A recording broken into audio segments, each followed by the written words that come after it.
She was sitting on the curb outside Riverside Elementary, with my granddaughter and 2 garbage bags stuffed with clothes. Not suitcases, garbage bags. My son had been married into the Caldwell family for 4 years, and this was what they'd left him with black plastic on a Tuesday afternoon in November, my 6-year-old granddaughter clutching a stuffed rabbit with 1 ear missing, and my son staring at the pavement like a man who'd already decided he'd lost. I pulled over before he even saw my truck. Lily spotted me first. She ran across the grass in her rain boots and grabbed my coat with both fists. "Grandpa, Daddy can't go back inside." They changed the door. I looked at my son over the top of her head. He finally looked up. His left eye was swollen, not badly, but enough. His wedding ring was gone. "Get in the truck." He shook his head slowly. "I don't have anywhere to take her." I didn't answer that. I just picked up both bags myself and loaded them into the bed. My son watched me for a moment, then unbuckled Lily's backpack from her shoulders and carried her to the passenger side. We drove in silence for 10 minutes before he spoke. He said my family wasn't built for the Caldwells. Said men like me raised men like you, and men like you don't belong in houses like his. I kept my eyes on the highway. My hands were steady on the wheel. My son didn't know what I was about to tell him, didn't know what I'd been building quietly for 3 years, while his father-in-law spent Sunday dinners explaining the difference between families with legacy and families with labor. Didn't know that the management firm handling every Caldwell Properties contract in the state, the company his father-in-law bragged about building from nothing, had been mine since the day my son brought Claire home to meet me. I'd seen the Caldwells coming before they even knew my name. But I need to back up, because to understand what happened next, you need to understand what I watched my son endure for 4 years without saying a single word. My name is Thomas Mercer. I'm 64 years old. I built Mercer Construction out of a single flatbed truck and 40 years of 6-day weeks.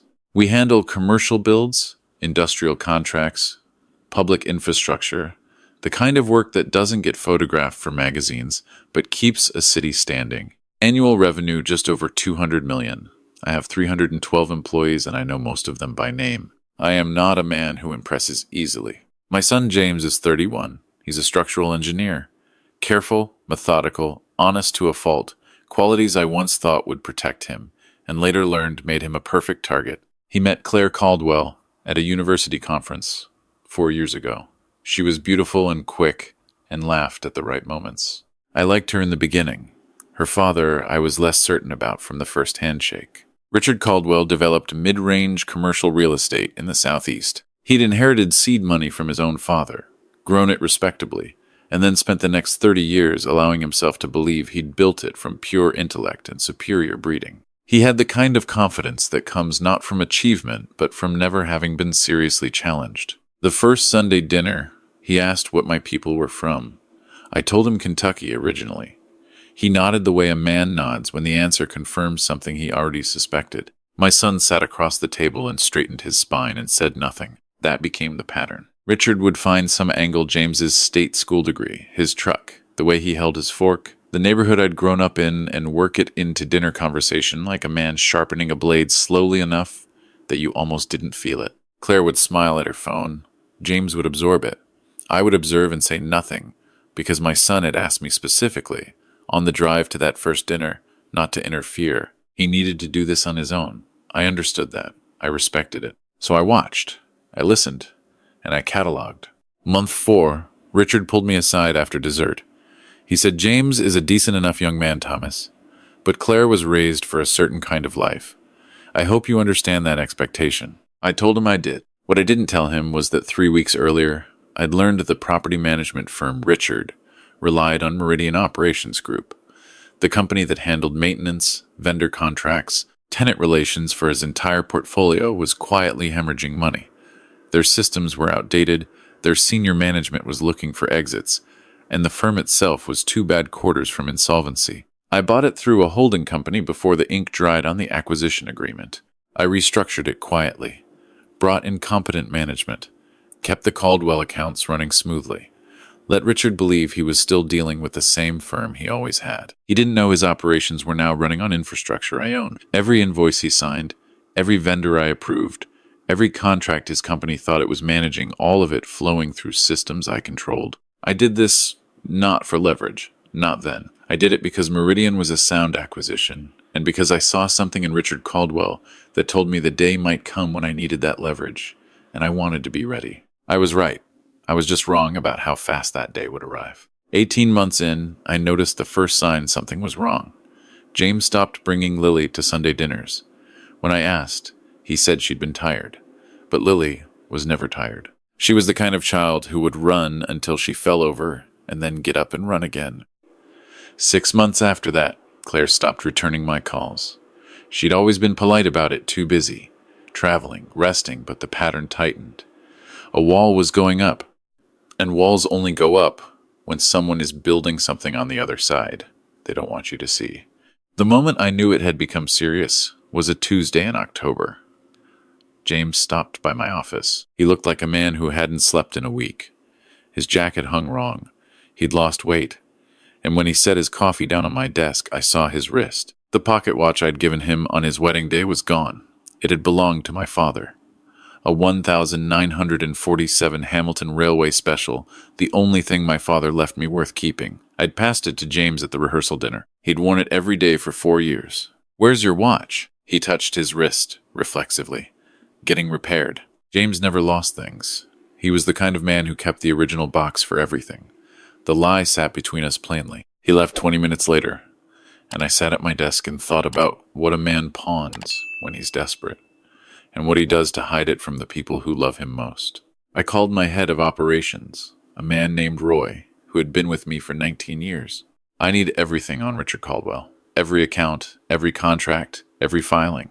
And Roy, find out what's happening inside that household." "Yes, sir. I want it in 48 hours.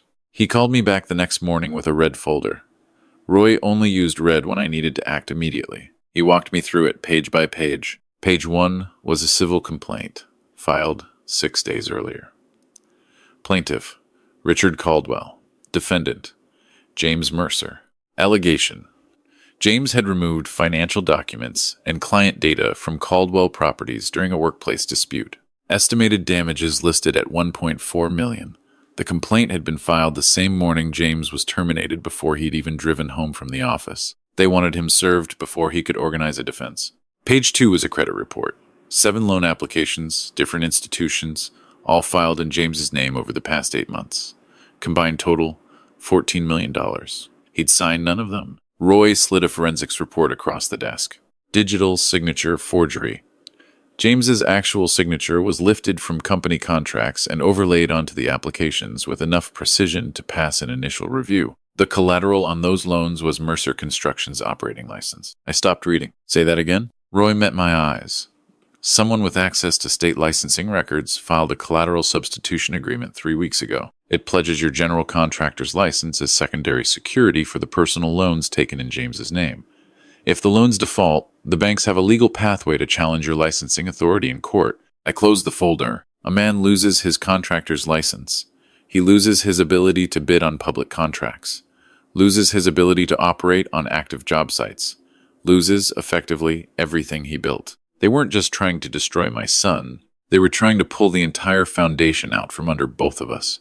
Page 3 was worse. Roy placed a tablet in front of me and pressed play. The footage was from a camera inside James and Claire's bedroom, hidden inside a smoke detector.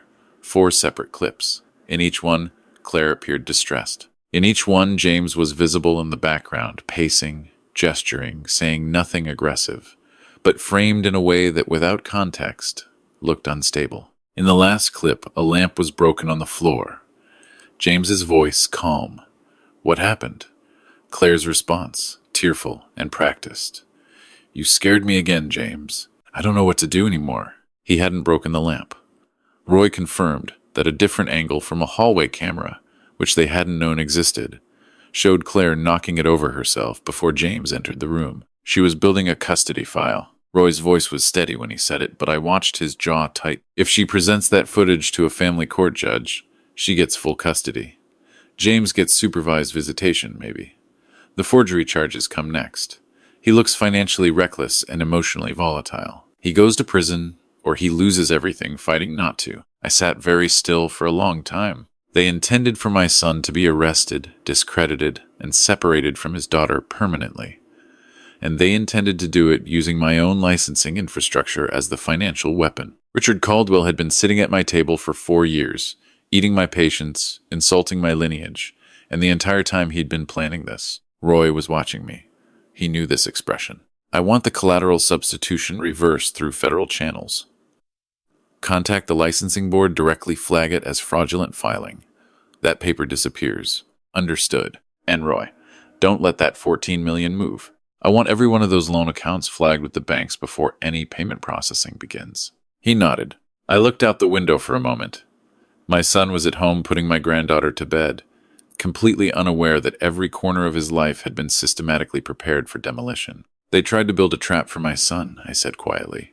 Now I'm going to show them what a real foundation looks like, and what happens when you build on ground that isn't yours. What came next required precision, not rage. Precision. I understand something about construction that most people don't. The most dangerous moment in a demolition isn't when the walls come down. It's the work you do beforehand, the careful removal of every load-bearing element until the structure is standing on nothing but its own illusion of stability. Then one pull brings all of it down at once. Richard Caldwell thought he was the one doing that work. He was wrong. Friday morning, I called a man named Gerald Hatch at First Southern Capital.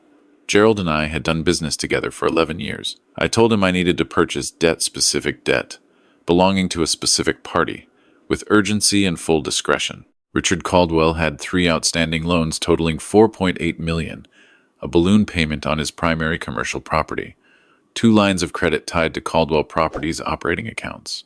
Gerald had access to all 3 through institutional relationships. By Friday afternoon, Sullivan Meridian Holdings, the same holding company that had acquired Meridian Operations Group 3 years earlier, owned all of it. I also called the Attorney General's Fraud Division, delivered a complete package: the forged loan documents, Roy's forensic report on the signatures, the fraudulent collateral filing, and a notarized statement from my own licensing board contact confirming the substitution had been filed without authorization. Then I called Richard Caldwell's largest tenant, a regional logistics company that occupied 40% of his best commercial property.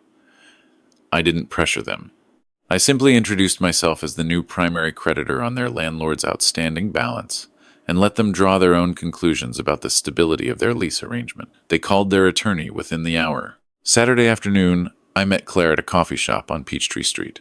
I'd asked to see her about Lily. She arrived in sunglasses she didn't remove inside, which told me everything about her confidence level. She wanted money. Specifically, she wanted the deed to the lake house in North Georgia, a property I'd built with my own hands 20 years ago and transferred to James as a wedding gift. Market value $1.9 million. She pushed a document across the table. It was written as a charitable donation agreement, not a settlement. No record, no attorneys, just a grandfather making a generous gift to ensure his granddaughter's well-being. Her exact words: "Sign this, and James stays out of court. Fight it, and Lily grows up visiting her father in a supervised facility." I reached for the document slowly, touching the edge of it. The microphone inside my collar button was recording every syllable. I told her I needed until Monday morning. She stood up, smoothed her coat, and told me not to be late. I watched her leave and thought about the last Sunday dinner I'd attended at Richard Caldwell's house. He'd explained, while carving a roast, that a man's character was visible in his hands. "Working hands," he'd said, looking briefly at mine, "tell a story that education can't cover up." My hands had signed contracts worth more than his entire portfolio. I hadn't said anything that night. I was saving it. Monday morning arrived cold and clear. I was in Gerald Hatch's office at 8 o'clock when the markets opened. Gerald looked uncomfortable, which was unusual for him. "This level of debt consolidation in a single party," he said. "It's not illegal, but it's aggressive." "Gerald," I said, "is it legal?" "Entirely." "Then process it." By 9:15, I owned Richard Caldwell's operating credit lines, the balloon note on his flagship property, and through the collateral agreements he'd signed when the loans were originally issued, a controlling interest in the cash flow mechanism of Caldwell Properties itself. I called the Meridian Operations Group account manager. "Effective immediately. Pause all vendor payments processing through Caldwell Properties accounts. Internal audit review." The account manager knew better than to ask questions. At 10 o'clock, I called Gerald again. "Freeze all credit access tied to Richard Caldwell personally. Reason: creditor review pending audit." Confirmation came through 14 minutes later. I imagined Richard Caldwell opening his banking app at some point that morning and watching the ground disappear beneath his feet one account at a time. The Caldwell Family Foundation Gala was scheduled for that same evening, a charity event Richard hosted every year at the Biltmore Hotel in downtown Atlanta. 400 guests, black tie, 15 years of tradition. Richard was receiving a Lifetime Achievement Award from the Atlanta Business Council. He'd been talking about it for 6 weeks. I'd purchased a table for 8 months earlier, quietly, through a property development contact. Richard had no idea I was attending. By 6 o'clock that evening, I stood in the corridor outside the ballroom and checked my watch. Not my own, I was wearing James's pocket watch. Roy had found it 3 days earlier in a pawn shop in Buckhead, 14 blocks from the Caldwell house. $240. I'd paid it without a word and brought it home and wound it myself and put it in my jacket pocket. The ballroom was everything Richard Caldwell wanted people to believe he was crystal, candlelight, old money performing itself for an audience. I found my table near the back. Richard was near the dais, working the room in a charcoal tuxedo, shaking hands, absorbing compliments, a man at the absolute top of his world. He hadn't checked his accounts in the last 20 minutes. I could tell from his posture. At 7:45, that changed. I watched from across the room as he reached into his pocket, the natural reflex of a man who'd received a notification. He looked at the screen. The color left his face so quickly, it was almost clinical. He tapped the phone, tapped it again, held it with both hands. His wife leaned toward him. He showed her the screen.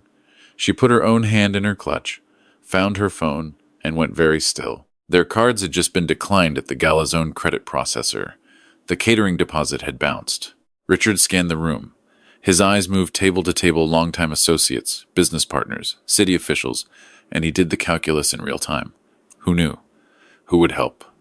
Who had already heard? Nobody moved toward him. At 8 o'clock, the master of ceremonies called Richard to the stage for the award presentation. He walked up there. I'll give him that. He made it to the podium.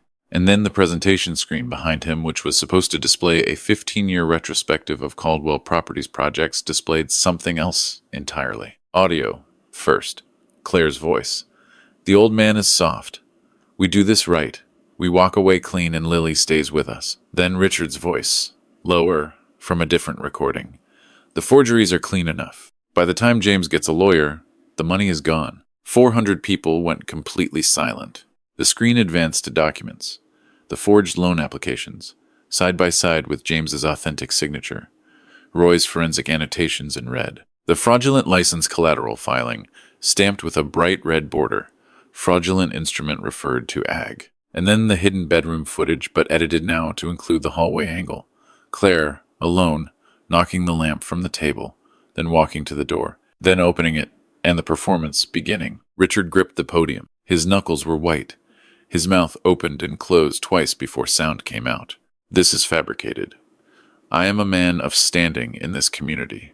These are lies from a man who couldn't accept that his son... That was when I stood up. The room turned. I walked through the center of it at a pace that made people step back without being asked. Roy fell in behind me, and 2 of my senior staff flanked the side aisles. I climbed the stairs to the stage and stood beside him. He stared at me. For the first time in 4 years, I saw something in his eyes I hadn't seen before.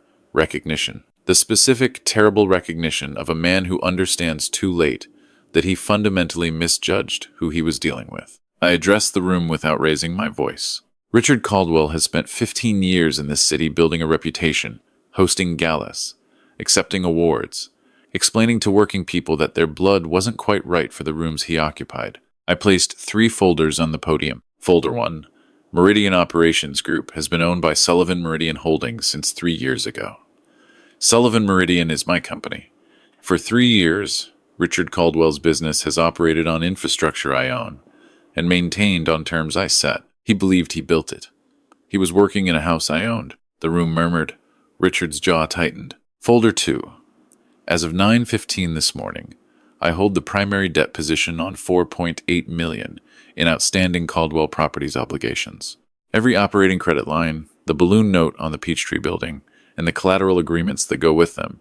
The audit hold is effective immediately and indefinite. He took 1 step toward me. You can't. Folder 3. I kept my voice level. The Attorney General's Fraud Division received a complete package on Friday. Forged instruments, identity theft, fraudulent collateral filing against a licensed contractor's credentials, extortion, and I looked at him documented on audio, with a witness and a recording. He started to speak. I continued. You told my son his blood wasn't built for your world. I've been operating inside your world for 3 years without you knowing it. I want you to think carefully, Richard, about what that says about whose blood was actually sufficient. He didn't collapse the way people do in movies. He simply stopped.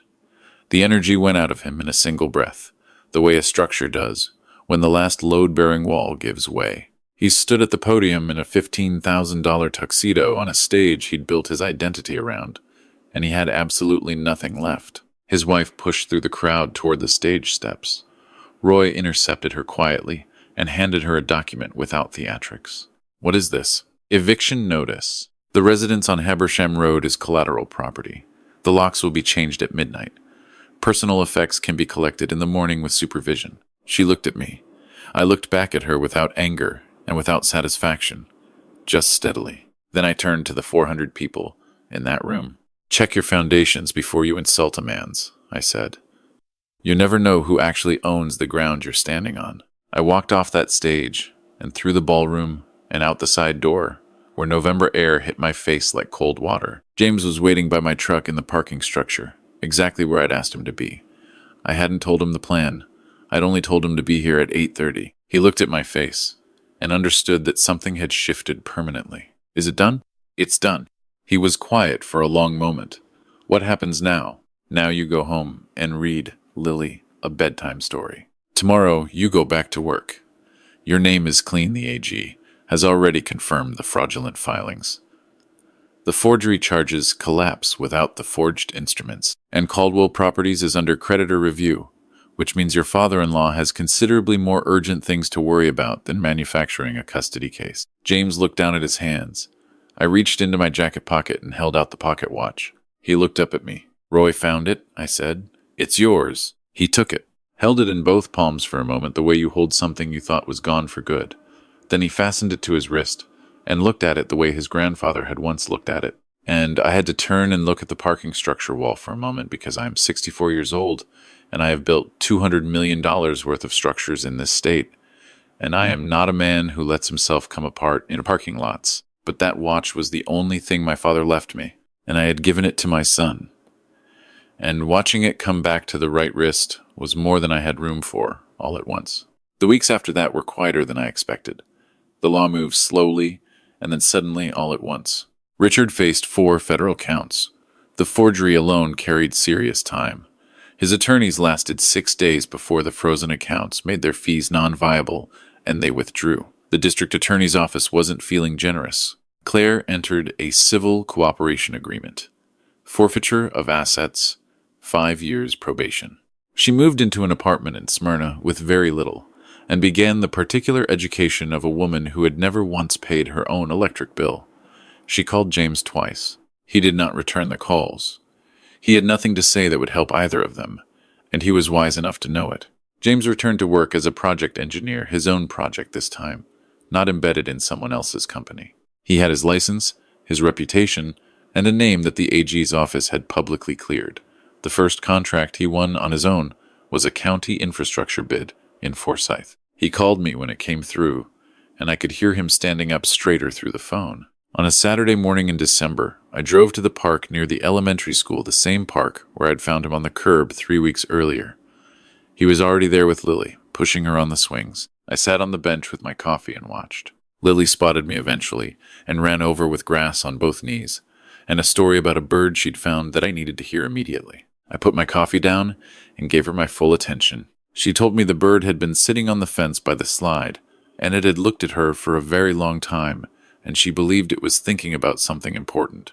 I told her she was probably right. Birds that still have things to think about don't usually go anywhere quickly. She considered this with great seriousness, then ran back to the swings. James sat down beside me. We watched her for a while without talking. The December light came through the trees at an angle that made everything look like something worth remembering. He said, I need to ask you something. Go ahead. Why didn't you step in sooner? I looked at the watch on his wrist, then at my son. You told me not to. You said you needed to do it yourself. He was quiet. I kept my word, I said. Until I couldn't. He nodded slowly. He understood that. He understood it the same way I understood that some promises hold until they break against something more important than the promise itself. I spent 32 years building Mercer Construction into what it is. I know how to read foundations.